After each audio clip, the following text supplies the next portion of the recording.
What if I told you there is one detail in the Five Nights at Freddy's series that everyone knows, but no one has built upon?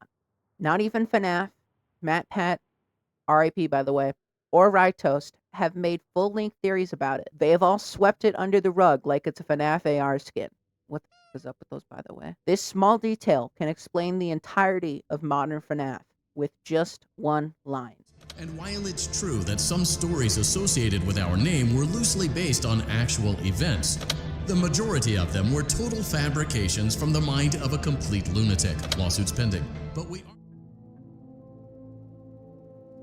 This line may seem like a cute nod to Scott Cawthon making the earlier games, but this line is way more important than a fun little Easter egg. This line tells us that all the games from Help Wanted and beyond are in a completely different meta-universe. This also explains why connecting the older Click Team games to the newer Steelwool ones is so hard. It is because they aren't even in the same universe, and the first FNaF games are actually games in the Steelwool FNaF games. But hold on, if the earlier games didn't happen, then why is Cassie's dad Bonnie Bro? Well, it's all because of everyone's favorite lanky dude, the Mimic. Some people forget, but the Mimic was literally in FNaF Help Wanted and saw the recreations of Afton's actions and, well, mimic them. So it's not that far of a stretch to say that he's trying to make people think that they are people from the stories by pretty much just gaslighting them. For example, in FNaF Help Wanted 2, we all know that we play as Cassie's dad, but in the Princess Quest minigame, you collect the Bonnie mask that has text above it saying, "This looks familiar." This isn't Cassie's dad remembering he's Bonnie Bro. No, this is the Mimic trying to make him think he is. To drive the point home even more, the story GGY is literally about Gregory getting infected by the Mimic and escaping. And why would he want Gregory? Well, game theory made a helpful little image that shows why the Mimic would want Gregory. Also, Vanessa looks pretty close to Elizabeth. Okay, that's a bit of a stretch. So, if the FNaF games never happened in the Steelwool games, then what is up with Secrets of the Mimic? Well, I've got a theory about that. The Secrets of the Mimic seems to be taking place in Fall Fest, which we know is earlier in the timeline, based on the posters in Help Wanted 2. So here's what I think is going on. The Mimic was a real animatronic and was meant to be a Kostra Auguste clown, just like game theory said, and went under the name Jackie. The Mimic later, for whatever reason, got discarded and later scanned into FNaF Help Wanted. The Secrets of the Mimic will probably show why they got discarded and the events surrounding it.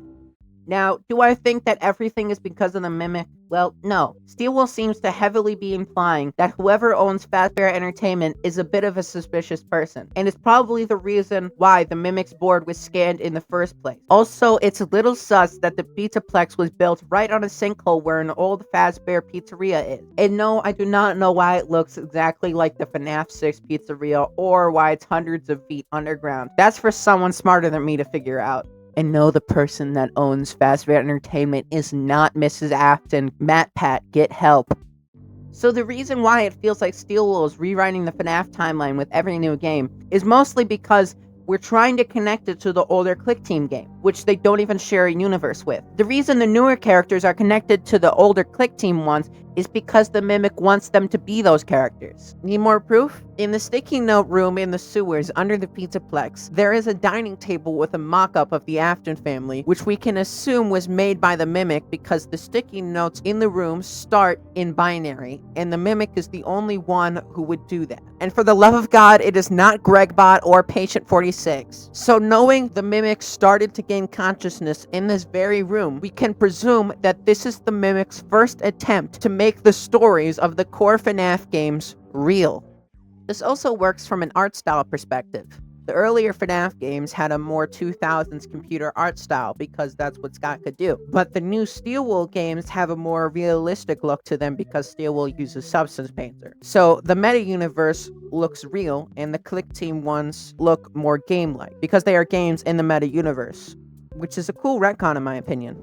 That's why we have recreated many of these completely fictitious scenarios, lies that you've been fed over the last several years, into a hilarious VR game, in the hopes that we can finally move past these childish ghost stories and develop a new relationship with you, as well as your kids. Don't forget the merch perfect for birthdays, so sit back and enjoy a few scares. So the next time one of your favorite theorists tries to connect the new FNaF games to the old ones, you can say, "Nuh-uh," and remind them it is a fruitless effort. Thank you for watching, and remember to like and subscribe.